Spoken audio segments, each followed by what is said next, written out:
Welcome to The Smart Man, Smarter Woman, a podcast to help entrepreneurs grow and succeed in their own entrepreneurial journey. I am Steve Lotz. And I'm Juliet Aurora. And we are your co-hosts. We have a great show for you today with our very special guest, Vincent Valeri, a family enterprise advisor, instructor, and speaker. But before I officially introduce Vincent to you, let's hear from my wonderful co-host, the smarter woman herself, Juliet. Welcome, everyone, to our podcast. I think we're going to have a great episode for you today. We've known Vincent for a couple of years. I think it's 3 years we've known Vincent. Lots of information that he has in his head that we're going to try and extract for you over the next half hour. Awesome. Thank you, Juliet. And as I mentioned at the beginning of our podcast, it is for and about entrepreneurs. And our goal with each one of our episodes is try to provide some entertainment, but most importantly, some value for you, the listener. Some insights, hopefully some gold nuggets that can help you on your own entrepreneurial journey, no matter where you are, whether you're just starting out or you're, many years into it. So without further ado, give you a little bit of background on Vincent. He currently lives in the Hamilton region in Ontario with his wife and young family. He graduated from Western Sydney University with a BA in management and obtained his Master in Business Management from the University of Technology in Sydney. He is currently a family business and wealth coach, as well as a family enterprise advisor. He also does a lot of speaking and leads workshops, and he's also an instructor. So really, really busy guy. So welcome, Vincent, and thank you very much for joining us. Thank you, Juliet and Steve. I'm smiling at the smarter woman because I do have known you guys for a few years, and I concur with the title of your podcast. So, I appreciate that. Thank you. Thank you for putting this on. So how are you doing in these crazy times? Adjusting. I think that's all you can do. Okay. I mean, happy to be home with my wife and my young son. Everybody's healthy. My extended family's healthy, so we're lucky in that sense. But like you guys, being an entrepreneur and like being active, it's been interesting to see our own little family unit evolution from a little bit of chaos to more of a sense of calm now. But that for me worries me a bit when there's a little bit of too much calmness, because I think like everybody, we like to get back at it in the best way possible, which we're all trying to figure out. And it's interesting. It's an interesting time that we all find ourselves in literally the exact same moment. Yeah, absolutely. And it's never... Absolutely. Maybe why don't we start out and can you share a little bit about your own entrepreneurial journey? Like, how did you get, I know you've been, running your own business for a few years now, but how did you get into it and what made you want to become an entrepreneur? Yeah. So thank you. So, it's like all of our stories, it really starts with my parents, namely my dad. So my dad was an immigrant to Canada, and he started a technology company in the 70s that grew into a good-sized business throughout Canada and the U.S. So that was really my first role model, was an entrepreneur. I worked for my dad for a very long time, was always my ambition, and probably a little bit of laziness too, that I was just going to end up working for dad. And then dad, as entrepreneurs do, made a tough decision in 2006 to sell his business. And that really, it scared me, but it also gave me an opportunity to find myself and create my own identity. And that was, I was going to follow my dad in business. Never wanted to do anything but work in business or work for myself. That role has changed. It's evolved a lot over the years. So after I worked for my dad for 15 years, unbelievably, while I was doing my master's and various different things that the family was doing at the time, ended up in a marketing role for a big company in Mississauga. Loved that work. I never was exposed to that in my father's manufacturing company. Then from there, I ended up in wealth management. I don't know how, but it just seemed like the right fit at the time, and started working with family businesses, business owners like yourselves, entrepreneurs, primarily managing their wealth, their financial assets, But it was in that role that I started to meet a lot of families like mine that went through a lot of it being in the Hamilton area, immigrants, family came over from Europe, started a company grew, and then family members started to work in that enterprise. And as a family, they created this thing called wealth. So it was in that role that I saw the opportunity, the importance, and challenges that family businesses bring and come with, the unique circumstances, opportunities for wealth creation, but then also the challenges and just the communication amongst family members and the difficulties in transition.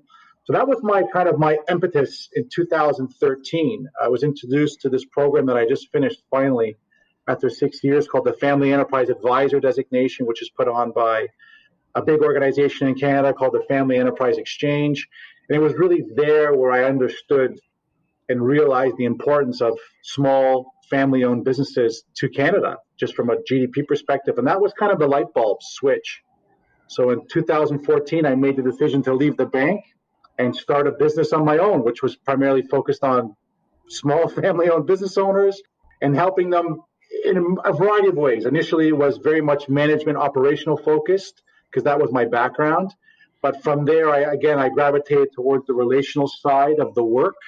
And I went head first into understanding family systems theory around enterprises and businesses. And that was continuing to be an evolution. And that was really how it started, Steve. I saw an opportunity while working for one of our big banks in Canada on the disconnect between the money management and the people side of the business. Saw the gap, as entrepreneurs do, and tried to provide that very niche offering to the businesses in our community. Well, and it's interesting. So you also come at it from an experience point of view, not just a theoretical, that you actually were in business with your dad and would understand the dynamics of, what happens around the boardroom table affects what happens around the dinner table or the holiday table.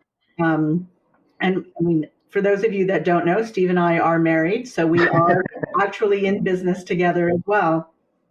And it comes with a whole different set of dynamics, being married and trying to maintain that relationship separate and independently of our business relationship. So you certainly have focused. I mean, there's a lot of wealth managers out there. There's a lot of business coaches out there, but you really have drilled into a very specific need that needs to be filled. So I think that's interesting to hear your journey as well. Yeah, thank you, Julia. And like you said, there's multiple relationships at play. And if we don't, the first step is really acknowledging that, and then having that mindset shift to really wanting to work in this manner together. And what does that mean?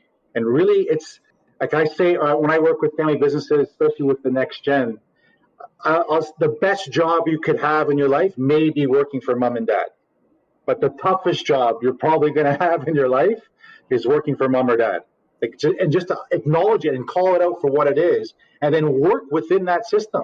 Because to avoid it is foolhardy, like you just articulated with being married to our dear friend Steve.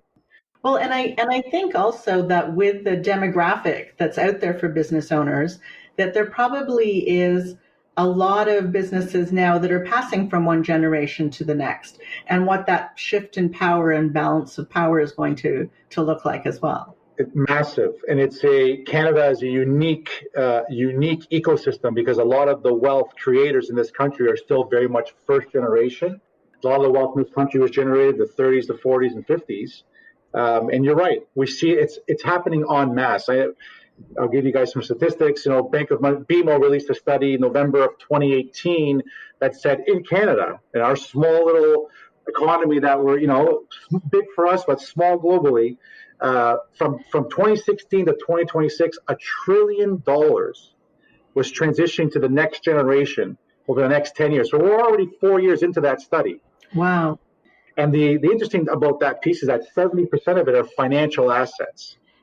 And there's a lot of research on this that shows that the reason for wealth and or business transition failure or challenges, because I think failure is a bit strong.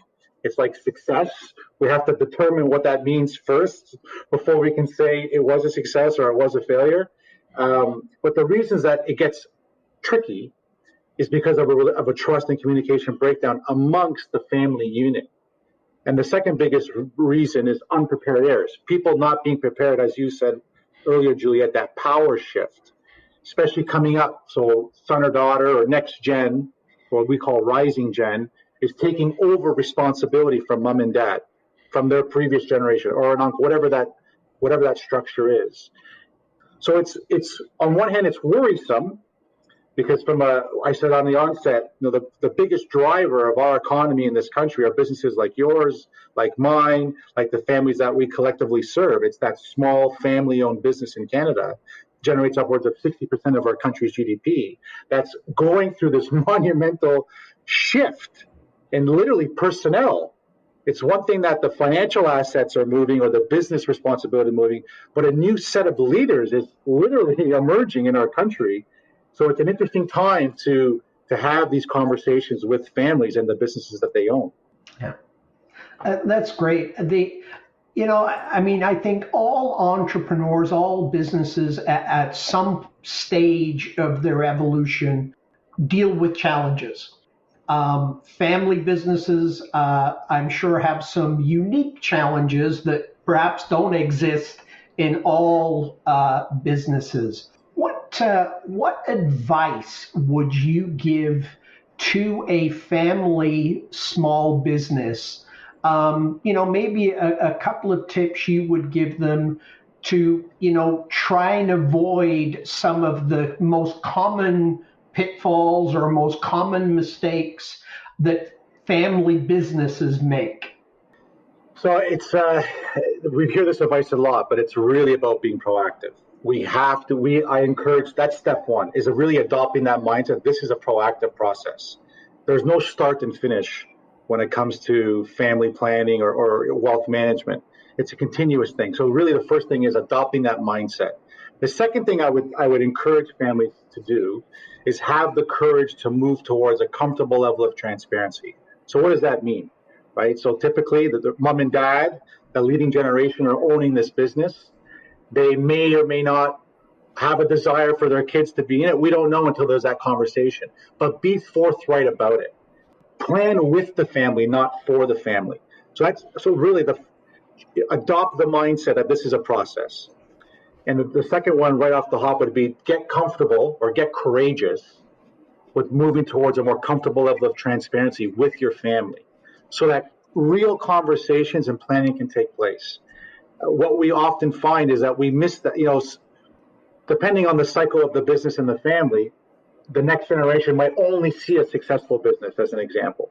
So they don't know or haven't witnessed the actual hardships, the struggles that it took for the family to build this business.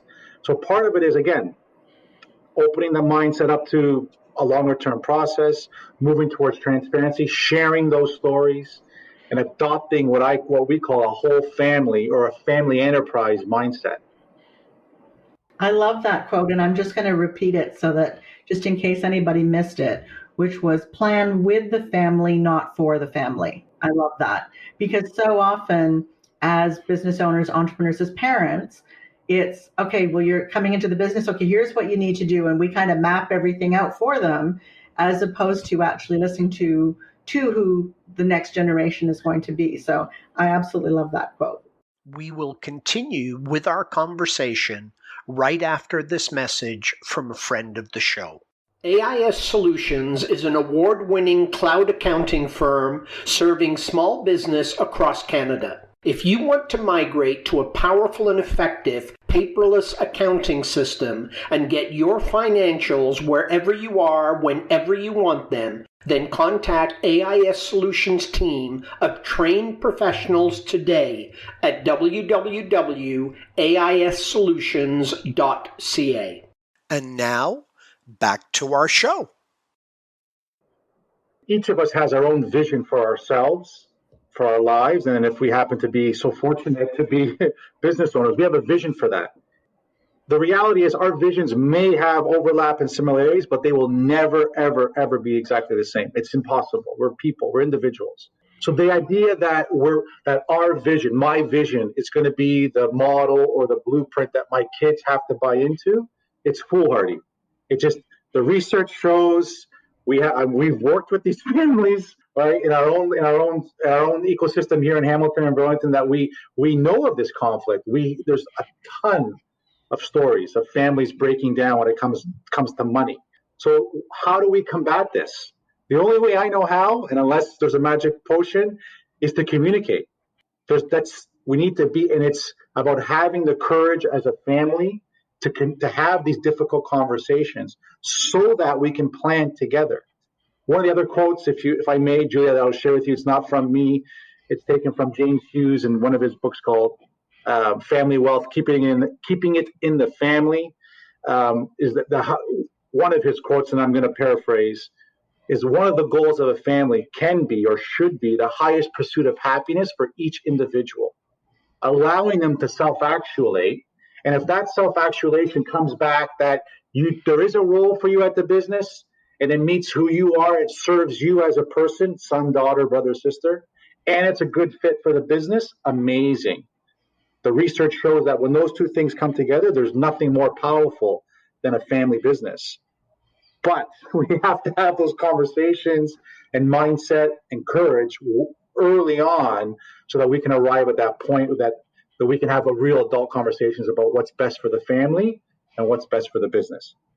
Have you found in your experience that there are families that have gone through that process, they've had those conversations, and even though at the start, when they started working with you, they thought that, yes, the kids were taking over the business, and at the end realized that, hey, no, they can't, and the business has to be sold or wound down? Absolutely. So variety of options come out of it. One example is working with a small family business up in Vaughan, where middle-aged dad, not an old guy, like a middle-aged dad, been in the business for a long time, 30 years, has an up-and-coming, what we call a rising gen in their late 20s. And the two of them had very different, so there you're dealing with a couple of factors. You're dealing with a business life cycle that, as you guys know, business itself is difficult. Now you overlay family, it becomes challenging. So that case study there, if you just take a step back and you say, okay, in this case, it was dad, 64, 65 years old, young 30-something-year-old daughter in this case. They're at different life cycles. Dad's looking at saying, my mortality is coming up soon. What does retirement look like for me in this situation? The young rising gen is saying, how do I get more involved? How do I get more responsibility? How can I possibly get ownership of this business? Two of them have two very different visions. Right. So when I started to work with them and allow dad, through just questioning and some coaching, what it is that he wants for himself, for the business, and for the family, and then doing the same exercise with his daughter, and then bringing them together to share that conversation, they realize that just from a pure timeline perspective, this isn't going to work. It's just not going to work. It's unrealistic that the business and my life cycle, they just don't match at that time. So now they're going through that process of maybe I'm not going to transition this to my daughter, because for my own retirement needs, I might have to sell, which we encourage business owners to think selling is not a failure. Selling is winning. And that's part of expanding, adopting that family enterprise mindset. It doesn't have to be just widget company A. Family enterprise encompasses all of the moving parts of a family, all of the wealth creators, whether it's even philanthropy or it doesn't matter. But it's moving away from all of us identifying with the widget company and finding our own identity, and how does that play a role inside the business? And that's just one example, Juliette. I'm sure you guys have some too as well. Excellent. Thank you. Yeah, that's great. We can hear the passion in your voice, that you're obviously very passionate about what you do. I am. What would you say, what do you love the most about what you're doing? Yeah. I love seeing people step into their own power and make decisions. I love it. Like it's refreshing to see, especially working with a family unit. I get a lot of joy working one-on-one coaching. I love it. But what's really amazing to see is a family come together, a family meeting, a family retreat, whatever name you put on it, and watching them come to certain realizations, communicate, and start planning together, it's incredible. Because the knock-on effect is tremendous. If the family can unite and build a shared vision that everybody contributes to, the business benefits, the ownership team benefits.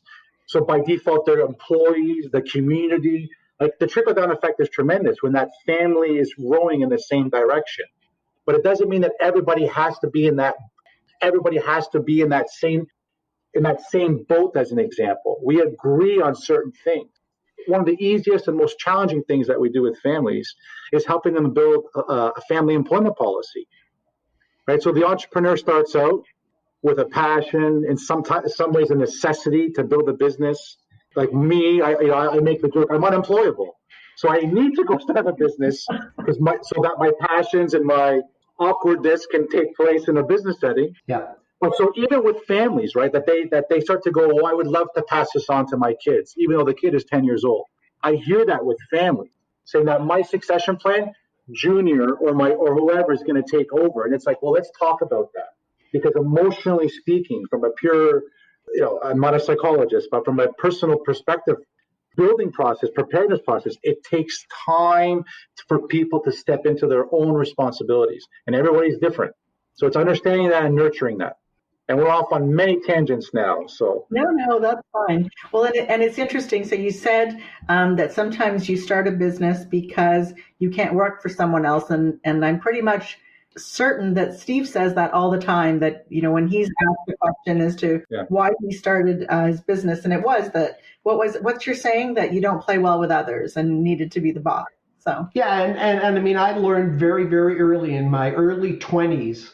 I had 4 jobs in a year and a half, and very different jobs. They're doing different things, working with different people, and I mean, the first couple of times I was fired, and so I thought, okay, well, that's their problem, But by the time you get to the third or fourth one, you start to realize you're the one, you're the one that's connected to all these things, right? You're the common denominator. So maybe the challenge is not with these other people, that maybe the challenge is with you. And so when I came to that realization, like I say, I realized that if I was going to have a lengthy career doing anything, it was most likely going to be working for me. And then it was just a matter of trying to figure out what that looked like and what it was going to be. But it's a tough education sometimes. If you had a friend or a family member who was thinking of becoming an entrepreneur, what advice would you give them? Maybe ask me after the COVID crisis. What advice would I give them? I mean, to take the time to think it through and to really build that. I mean, whether this sounds cliche or not, but there's a lot of power and value in writing stuff down, right? So really, like, build this out first, talk to people, ask questions, build that. I would before the build up for me, especially now what we're learning with what's going on, to be a business owner comes with so many moving parts. That's the fascinating piece of it. But before going into any entrepreneurial endeavor, do your homework, reach out to people, ask for help too. I think we have a fallacy that, I got to be self-made. There's that old saying, self-made millionaire. That's not true. Somebody along the way helped you, whether it was your first client or they opened the door, there was someone along the way. So I would encourage, especially in the day and age that we're at with the network capabilities, and ask for help. Ask for help. Seek people that have done it before you and put your unique spin on it. And I find too, even with my work, I'm very grateful that there's other people that have been doing this before me. Some, what I would call the experts in my field, and they're very gracious to pass on knowledge. I would say that'd be true for almost any entrepreneurial endeavor, because I think why we get along and we respect each other so much is because we're entrepreneurs and we know what it's like. And as you guys know, my wife is also an entrepreneur, so you share that. It's a mentality thing where it's, there's a get up and do it type attitude that we just go and do it. Absolutely. It's a unique mindset. And that was a great comment you made there, too. It reminds me of a quote. I think it was Peter Drucker or maybe it was Warren Buffett. Anyway, this quote I heard where they said, that if you're sitting down, relaxing under a huge oak tree, you have to remember that 25 years ago, someone planted a seed, right? Or there's no tree for you to sit under. And that's something that so often, and I'm sure you deal with it all the time in family businesses, is you're right that they see the success, but they don't see the blood, sweat, and tears that went on for many years to get to where they are today. And that's a tough challenge. It's extremely tough. And that's one of the exercises that we will do with families is actually helping them articulate their family story. Like if there happens to be an op goal still in the business, or just to share some of that. It's the technical term is oscillating narrative, right? So talk about the ups and downs, share the story. I mean, one of the blessings, and I try to view the world as the yin and yang, the blessings and burdens. One of the blessings of this pandemic that we're all facing at the exact same time and learning to deal with it is we're forced to be together. Right. So so now it's the stories that have been coming up. I've reconnected with people I haven't spoke to in years. It's like getting back to basics. We need to talk to each other, like the power of just communicating. But I think understanding and realizing that needs to start with the family unit first. Like that's our original tribe, right? The family is the unit. And I get it. We all I come from a challenging family background myself. I think we all have these stories. But I think going forward, the COVID has taught us that family is vitally important. There's only a select number, and however you define family too. That's the other thing that we help families do as part of our work is how do we define family? Because it doesn't, just because we're blood, doesn't mean that I consider you, there's different levels of that relationship. It was interesting when you started out talking, you were talking about when Steve asked you, what advice would you give to an entrepreneur who was starting out? And you said, well, maybe ask me after the COVID crisis is over. And so it is interesting as we go through this, which is, an unprecedented time for all of us, to see how differently entrepreneurs are going through this versus if you're an employee of an organization and how you're going through it. Mm-hmm. The challenges you're dealing with are different. But even the way that you're reacting to things is completely different. So, So I do think it's interesting that it may end up being that because of this crisis, that there's a whole new series of entrepreneurs that hit the ground running on the outside of this. I hope so. I mean, I think it's really what this has done for me is really, thankfully, a lot of time to pause and reflect. And what I've done, I've gone back to my dad. He's 77 now, and really tell me again about that story. Like, what was it like? How hard was it? And then it puts things in perspective. Yeah. Like our world today is so much easier, challenging in other things, but easier in a lot of ways than what the young immigrants of this country had, or just so much has changed to help us through our work that it wasn't a long time ago that that the 70s and 80s were before us, where the markets were crazy. There's been pandemics before. So it's just interesting to look back and reflect on recent history and appreciate and learn from what people went through and how they adapted. It's that quote, adapt, migrate, or perish. Right. We all can make a choice. We can do nothing and hopefully, and perish.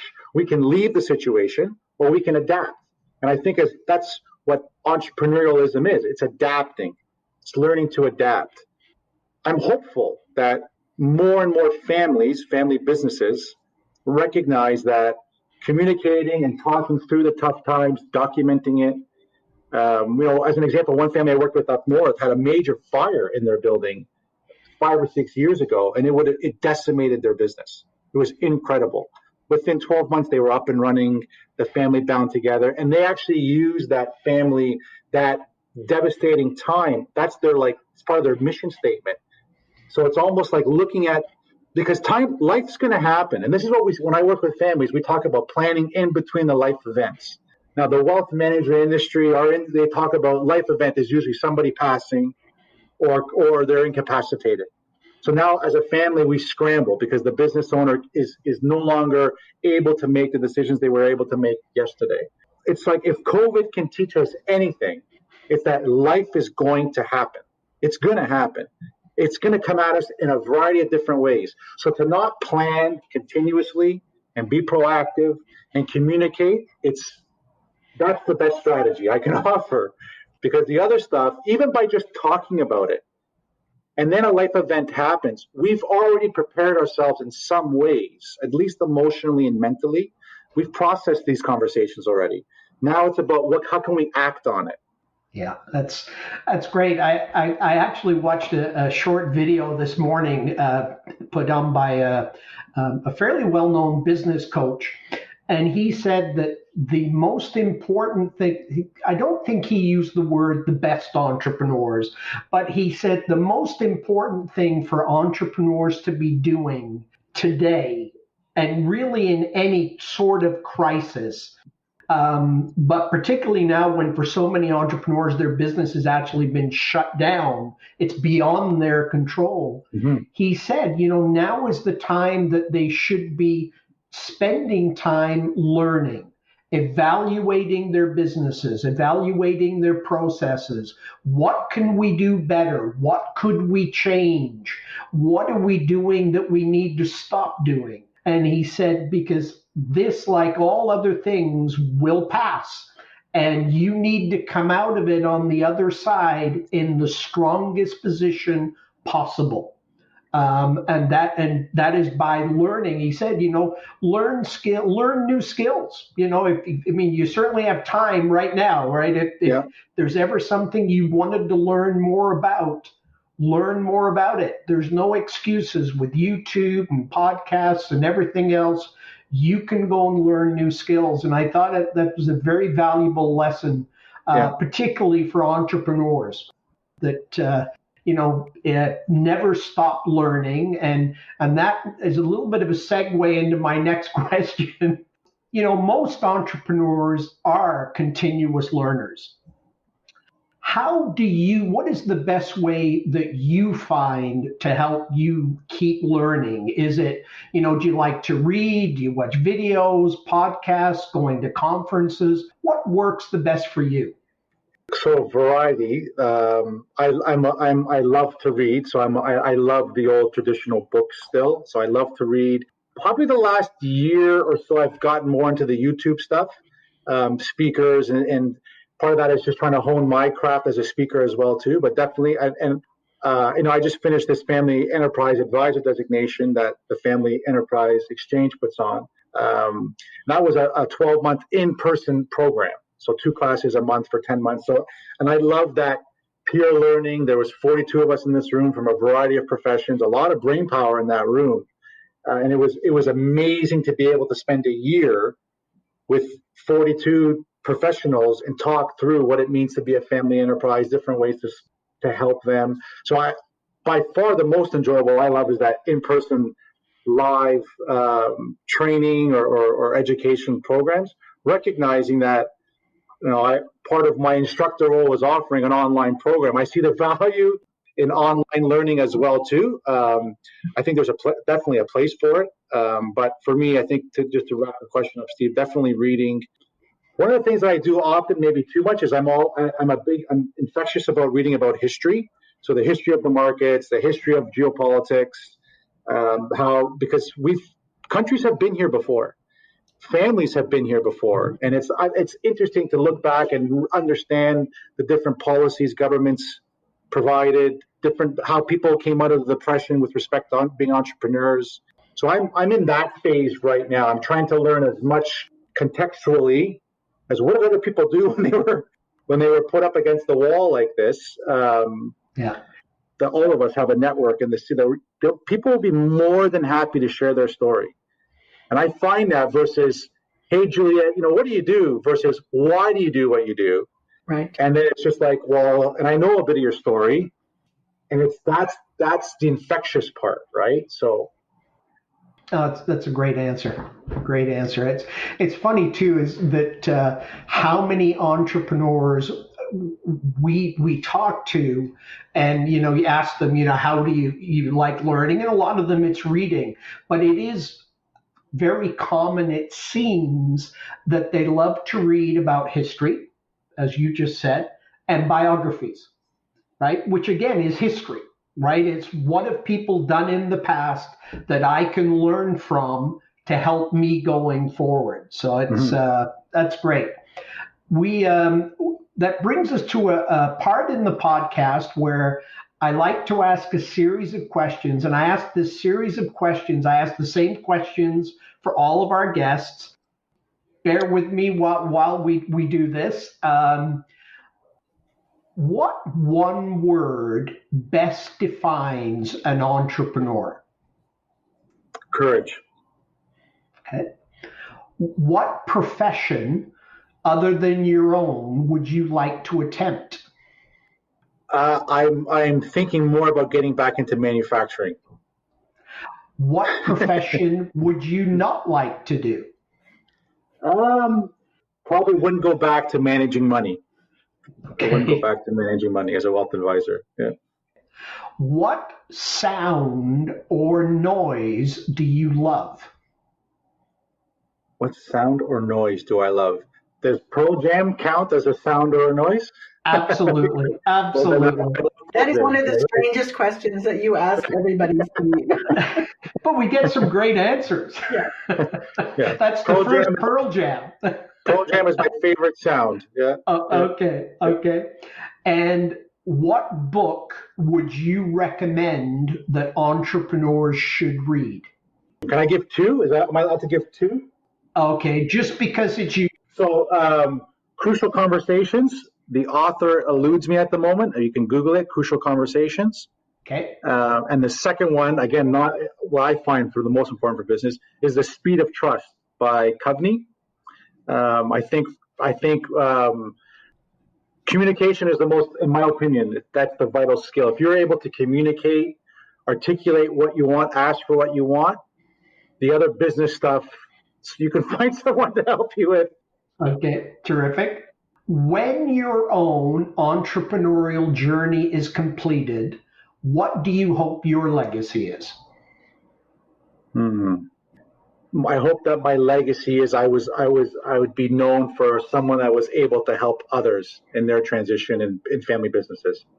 Thank you. That's terrific. Where can our listeners connect with you, Vincent, if they want to get in touch with you? And I'll spell the name. Vincent, I think everybody's got, but Valeri is Valeri. What's the best way for someone to reach out and connect with you? So they can connect with me via LinkedIn. That's probably the easiest way. I'm one of my partner companies is Legacy Capitals, www.legacycapitals.com. LinkedIn's probably the easiest. Or you want to send me an email at vav@vincentvaleri.com. Perfect. And do you have anything you want to add, Juliet, before we get to my quote?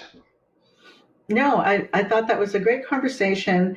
I think that we're going to have to bring Vincent back to maybe talk about succession planning.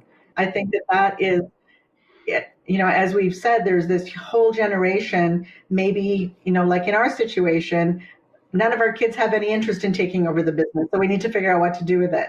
But I think maybe bringing Vincent back and having a conversation about succession planning. Yeah, that's a great idea because we barely even touched on that in this conversation. So that's great.